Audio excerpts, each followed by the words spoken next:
Assalamualaikum warahmatullahi wabarakatuh.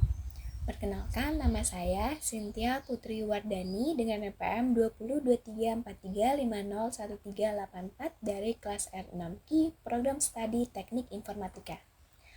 Pada video kali ini, saya akan memaparkan proposal tugas akhir saya yang berjudul Sistem Pakar Diagnosa Gizi Buruk pada Balita menggunakan metode Certainty Factor berbasis web. Berikut penjelasannya. Nah, sebelum masuk ke pembahasan sistem, saya akan menjelaskan terlebih dahulu latar belakang yang terdapat pada salindia kedua yang mendasari penelitian ini, mulai dari kondisi gizi buruk secara global hingga permasalahan yang terjadi di lokasi penelitian. Jadi, gizi buruk pada balita merupakan permasalahan kesehatan global yang hingga saat ini masih menjadi tantangan serius karena dapat menyebabkan gangguan pertumbuhan, gangguan perkembangan kognitif, bahkan kematian pada anak. Berdasarkan data World Health Organization atau sering kita singkat sebagai WHO tahun 2023, sekitar 45% kematian anak di seluruh dunia disebabkan oleh gizi buruk. Dengan kelompok yang paling rentan adalah bayi dan anak di bawah 5 tahun. Nah, di Indonesia sendiri ini, menurut Kementerian Kesehatan Republik Indonesia tahun 2025, prevalensi stunting nasional tercatat sebesar 19,8%. Meskipun mengalami penurunan dibanding tahun sebelumnya, angka ini masih belum mencapai target pemerintah, yaitu 14,2% pada tahun 2029. Salah satu wilayah yang turut menyumbang beban masalah gizi cukup signifikan adalah Provinsi Jawa Barat dengan prevalensi stunting sebesar 15,9% berdasarkan survei status gizi Indonesia tahun 2025. Salah satunya wilayahnya itu adalah di Kabupaten Bogor.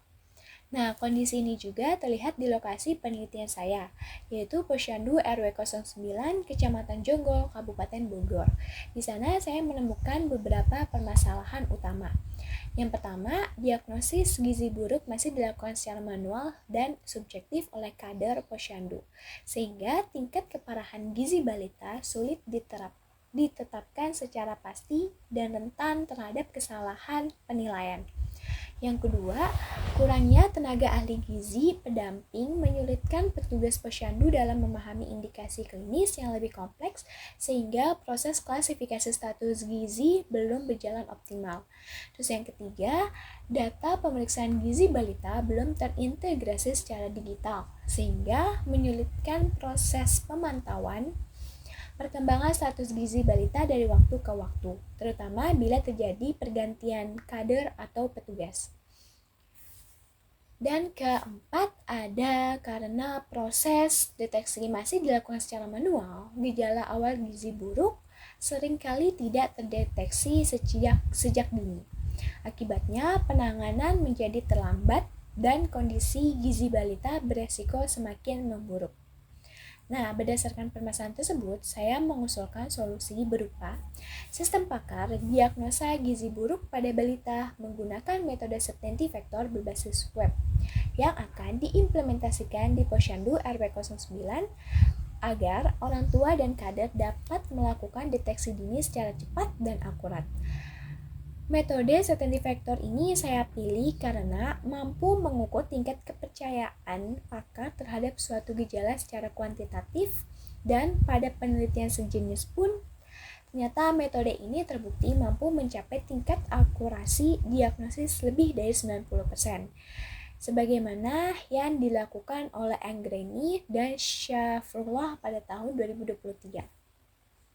Oke, dari latar belakang tersebut, selanjutnya pada salindia ketiga, saya akan memaparkan batasan masalah, rumusan masalah, serta tujuan yang ingin dicapai dalam penelitian ini.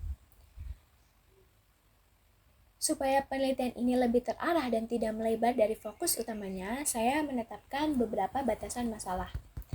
Penelitian ini dilakukan secara khusus di Posyandu RW 09, Kecamatan Jonggol, Kabupaten Bogor, dengan menggunakan data gejala dan riwayat pemeriksaan gizi balita yang ada di lokasi tersebut sebagai bahan analisis.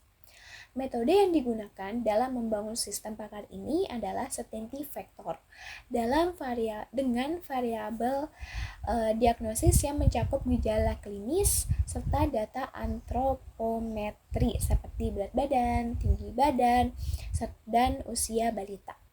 Perlu saya tegaskan di sini bahwa sistem yang dikembangkan hanya berbasis web dan belum mencakup integrasi dengan sistem rekam medis elektronik maupun sistem informasi puskesmas, sehingga fokus penelitian ini murni pada proses diagnosis di tingkat posyandu. Nah, berdasarkan batasan tersebut, saya merumuskan 3 rumusan masalah yang menjadi dasar arah penelitian ini. Yang pertama, bagaimana cara mengimplementasikan metode certainty factor ke dalam sistem pakar sehingga mampu mendiagnosa gizi buruk pada balita secara tepat. Yang kedua, bagaimana hasil diagnosis yang dihasilkan dari gejala yang diinputkan dapat benar-benar membantu tenaga kesehatan dan orang tua dalam mengambil keputusan penanganan secara cepat dan akurat, bukan sekedar menampilkan angka semata. Dan yang ketiga itu bagaimana merancang sebuah sistem berbasis web yang antarmukanya dapat mudah digunakan, sehingga orang tua maupun kader posyandu yang bukan berlatar belakang teknis tetap dapat melakukan deteksi dini gizi buruk dengan nyaman. Sejalan dengan rumusan masalah tersebut, penelitian ini memiliki 3 tujuan utama. Pertama, mengimplementasikan metode certainty factor pada sistem pakar berbasis web sebagai inti dari mekanisme perhitungan diagnosis gizi buruk pada balita di Posyandu RW 09. Yang kedua, menyediakan informasi hasil diagnosis yang jelas dan disertai tingkat keyakinan, sehingga dapat dijadikan dasar pertimbangan bagi tenaga kesehatan maupun orang tua dalam menentukan langkah penanganan yang tepat. Dan yang ketiga, merancang serta membangun sistem pakar berbasis web secara utuh, mulai dari input gejala hingga output diagnosis, agar dapat benar-benar digunakan oleh orang tua dan kader Posyandu RW 09 dalam mendeteksi dini gizi buruk pada balita. Setelah memahami arah dan batasan penelitian, pada salindia keempat, saya akan merangkum landasan teori yang menjadi dasar dalam pengembangan sistem ini. Terdapat 4 landasan teori utama yang mendasari penelitian ini. Yang pertama, sistem pakar, yaitu cabang dari kecerdasan buatan yang dirancang untuk meniru logika dan penilaian seorang ahli manusia. Sistem pakar terdiri dari beberapa komponen utama yang saling terintegrasi, yaitu antarmuka pengguna, basis pengetahuan, fasilitas akuisisi pengetahuan, dan mekanisme inferensi yang bekerja sama untuk menghasilkan kesimpulan layaknya seorang pakar. Yang kedua, gizi buruk pada balita, yaitu kondisi klinis akibat ketidakseimbangan nutrisi yang ekstrim. Menurut Kementerian Kesehatan Republik Indonesia tahun 2020, diagnosis gizi buruk yang ditegakkan apabila ditemukan minimal 1 dari kriteria berikut. Yang pertama, adanya edema bilateral, skor Z, berat badan menurut tinggi badan kurang dari -3 standar deviasi, atau lingkar lengan atas kurang dari 11,5 cm pada balita usia 6-59 bulan. Terus yang ketiga, metode certainty factor, yaitu pendekatan yang dikembangkan oleh Shortlife and Buchanan untuk menangani ketidakpastian dalam penalaran sistem pakar. Metode ini mengukur derajat keyakinan pakar terhadap suatu hipotesis melalui 2 nilai, yaitu measure of belief atau tingkat ukuran keyakinan. Terus yang kedua itu ada measure of disbelief atau ukuran ketidaknyamanan.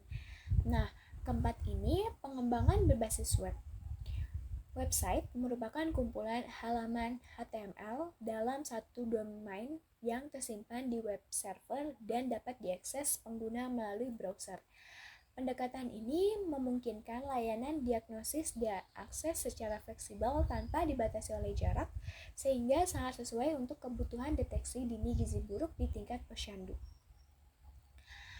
Untuk memperkuat dasar penelitian ini, saya juga melakukan kajian terhadap beberapa penelitian terdahulu yang relevan dengan topik yang saya angkat, yaitu pada Salindia kelima, penelitian relevan. Berikut adalah beberapa penelitian terdahulu yang menerapkan metode certainty factor pada sistem pakar diagnosis kesehatan, khususnya yang berkaitan dengan gizi dan tumbuh kembang anak. Penelitian pertama terdapat penelitian yang dilakukan oleh Effendi dan kawan-kawan pada tahun 2023, yaitu mengembangkan sistem pakar diagnosa gizi buruk pada balita berbasis mobile dengan tingkat akurasi diagnosis sebesar 92% dan validasi pakar mencapai 100%. Terus kedua, terdapat penelitian yang dilakukan oleh Pigi dan kawan-kawan pada tahun 2022 mengimplementasikan certainty factor pada sistem pakar diagnosis gangguan gizi anak balita berbasis mobile dengan akurasi 92% dari 100 sampel raw. Terus ketiga, penelitian dilakukan oleh Engreni dan Shafrullah pada tahun 2023 berhasil mendiagnosa gejala malnutrisi pada balita dengan tingkat akurasi 90%, sekaligus memberikan solusi berdasarkan hasil konsultasi. Penelitian keempat, Chafidit dan kawan-kawan tahun 2022 mengembangkan sistem pendeteksi gejala stunting pada anak berbasis website dengan akurasi 80%. Terus penelitian kelima dilakukan oleh Oktaviani dan Witanti tahun 2024. Berhasil mendeteksi awal stunting pada balita berbasis web dengan tingkat keyakinan yang sangat tinggi, yaitu mencapai 96,63%. Terakhir ada penelitian Wahyuningsi dan Zuhriyah tahun 2021.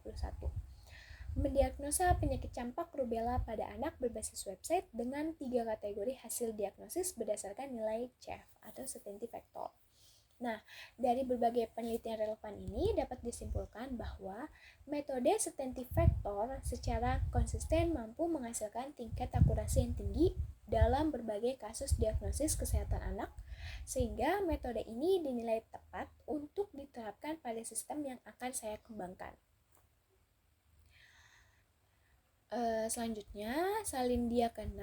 Di sini saya akan memaparkan lebih rinci mengenai algoritma certainty factor, termasuk formula perhitungan dan alur kerjanya di dalam sistem. Metode certainty factor pertama kali diperkenalkan oleh Shortlife and Buchanan pada tahun 1975 dalam pengembangan sistem pakar MYCIN untuk diagnosis penyakit. Formula dasarnya adalah CF dalam kurung H, E sama dengan MB dalam kurung H, E dikurangi MD dalam kurung H, E titik CF dalam kurung H, E adalah certainty factor dari hipotesis H yang dipengaruhi oleh evidence atau gejala E. MB dalam kurung H, E ini adalah measure of belief, yaitu ukuran kenaikan kepercayaan terhadap hipotesis akibat evidence tersebut. Sedangkan MD dalam kurung H, E adalah measure of disbelief, yaitu ukuran kenaikan ketidakpercayaan terhadap hipotesis tersebut. Nilai certainty factor berkisar antara -1 yang berarti sangat tidak yakin hingga +1 yang berarti sangat yakin. Nah, ketika lebih dari satu gejala mendukung suatu hipotesis, nilai CF dari masing-masing gejala perlu dikombinasikan. Untuk kombinasi CF paralel, apabila kedua nilai CF bertanda positif, digunakan rumus CF1 ditambah CF2 dikali 1 dikurangi CF1. Selain itu, sistem juga menggabungkan nilai keyakinan pengguna, yaitu kader atau bidan, dengan bobot pakar melalui rumus CF dalam kurung H, E sama dengan CF user dikali CF pakar. Nilai CF user berkisar dari 0,0 yang berarti gejala tidak ada hingga 1 yang berarti gejala sangat yakin ada, dan nilai ini dipilih langsung oleh kader atau bidan saat menginput gejala pada sistem. Agar hasil diagnosis mudah dipahami, nilai CF diinterpretasikan ke dalam 5 kategori. Yang pertama itu ada rentang 0,0 hingga 0,2 dikategorikan tidak pasti. Lalu 0,2 hingga 0,4 dikategorikan agak yakin, 0,4 hingga 0,6 dikategorikan cukup yakin, 0,6 hingga 0,8 dikategorikan yakin, dan 0,8 hingga 1 dikategorikan sangat yakin. Secara keseluruhan, alur perhitungan dalam sistem berjalan melalui 5 tahap. Yang pertama, kader atau bidan menginput gejala yang dialami balita beserta nilai CF user sesuai dengan tingkat keyakinan mereka terhadap kemunculan gejala tersebut. Terus yang kedua, sistem secara otomatis mencocokkan gejala-gejala yang diinput dengan rule atau aturan yang sudah tersimpan di dalam basis pengetahuan, sehingga tidak ada proses pencocokan manual yang perlu dilakukan pengguna. Yang ketiga, sistem menghitung nilai CF individual untuk setiap gejala, yaitu dengan mengalihkan CF user dengan CF pakar, sehingga keyakinan pengguna dan bobot pakar sama-sama diperhitungkan. Yang keempat, apabila suatu hipotesis diagnosis didukung oleh lebih dari satu gejala, sistem akan mengombinasikan nilai-nilai CF tersebut secara bertahap menggunakan formula kombinasi, sehingga diperoleh satu nilai keyakinan akhir yang mewakili seluruh gejala pendukung. Dan yang kelima, sistem akan mengurutkan seluruh hasil diagnosis berdasarkan nilai CF final tertinggi, kemudian menampilkannya dalam bentuk persentase sehingga pengguna dapat langsung mengetahui diagnosis yang paling mungkin beserta tingkat keyakinannya tanpa perlu melakukan interpretasi tambahan. Demikian pemaparan proposal tugas akhir saya mengenai sistem pakar diagnosa gizi buruk pada balita menggunakan metode substantif faktor berbasis web. Besar harapan saya supaya sistem ini dapat membantu para kader dan orang tua di Posyandu RW 09 Kecamatan Jonggol, Kabupaten Bogor dalam melakukan deteksi dini gizi buruk secara cepat, mudah, dan akurat. Terima kasih atas perhatiannya. Wassalamualaikum warahmatullahi wabarakatuh.